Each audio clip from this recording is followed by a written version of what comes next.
Operation Mahadev के बाद जम्मू कश्मीर में आतंकवाद के खिलाफ सुरक्षा एजेंसियों की कार्रवाई तेज हो गई है। घाटी में सेना और पुलिस का संयुक्त अभियान अब और ज्यादा सख्त हो रहा है। ऑपरेशन महादेव के बाद जहां भारत ने ऑपरेशन शिव शक्ति का आगाज किया है, वहीं दूसरी तरफ कुपवाड़ा में एक ऐसी खबर सामने आई है जो वाकई में पाकिस्तान में बैठे आतंकियों को तोड़ देगा। कुपवाड़ा जिले के चौकीबल इलाके में एक बड़ा सर्च ऑपरेशन सेना ने चलाया, जिसमें एक आतंकवादी सहयोगी को गिरफ्तार कर लिया गया है। वो गद्दार जो लगातार आतंकवादियों के साथ मिला हुआ था और उनके मददगार के तौर पर उन पर हर एक जरूरत का सामान पहुंचा रहा था और हर प्रकार की जरूरी सूचना दे रहा था कि सेना कहां और कब कैसे पहुंच रही है। अब वो सेना की गिरफ्त में है। चिनार कोर ने एक्स पर इसकी पुष्टि की है, जानकारी देते हुए खुद बताया कि टिक जैसे कैसे खुफिया सूचना के आधार पर यह पूरी कार्रवाई की गई है। इसमें सेना और जम्मू कश्मीर पुलिस की संयुक्त टीम शामिल थी। तलाशी अभियान के दौरान गिरफ्तार किए गए आतंकी सहयोगी के पास से भारी मात्रा में हथियार और गोला बारूद बरामद हुआ है। इसमें AK-47 राइफल, 3 मैगजीन, 17 UVGL यानी अंडर बेराल ग्रेनेड लॉन्चर और बाकी हथियार से जुड़े हुए सामान शामिल है।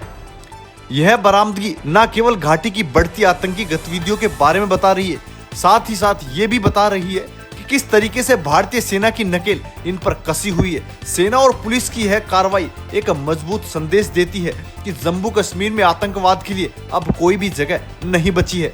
ऑपरेशन महादेव और फिर ऑपरेशन शिव शक्ति के बाद आतंकवादियों को भारत का ये सीधा संदेश है।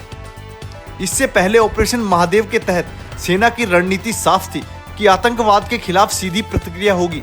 इनपुट के बाद तुरंत कार्रवाई और ऐसा ही हुआ। इंटेलिजेंस के आधार पर सेना तक को जो भी जानकारी मिल रही थी उस पर तुरंत कार्रवाई के बाद ये बड़ी कामयाबी एक के बाद एक हाथ लग रही है।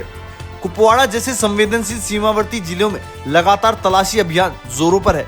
सेना आतंकवाद के हर स्लीपर सेल, हर मददगार और हर लॉजिस्टिक सपोर्ट सिस्टम को खत्म करने के लिए पूरी तरीके से तैयार नजर आ रही है और इसी एक्शन के साथ सेना पाकिस्तान में बैठे आतंकवादियों को अपना सीधा संदेश पहुंचा रही है कि तुम सुधर जाओ, वरना तुम्हारी दुर्गति बहुत बुरी होने वाली है। पहलगाम की विभीषिका ने हमें गहरे घाव दिए हैं,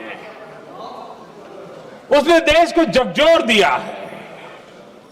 इसके जवाब में हमने ऑपरेशन सिंदूर किया तो सेनाओं के पराक्रम ने, हमारे आत्मनिर्भर अभियान ने देश में एक सिंदूर स्पिरिट पैदा किया है। दोस्तों, आपको ये जानकारी कैसी लगी हमें कमेंट करके जरूर बताएं। अगर आपको ये जानकारी वास्तव में अच्छी लगी तो चैनल को लाइक और सब्सक्राइब जरूर करें।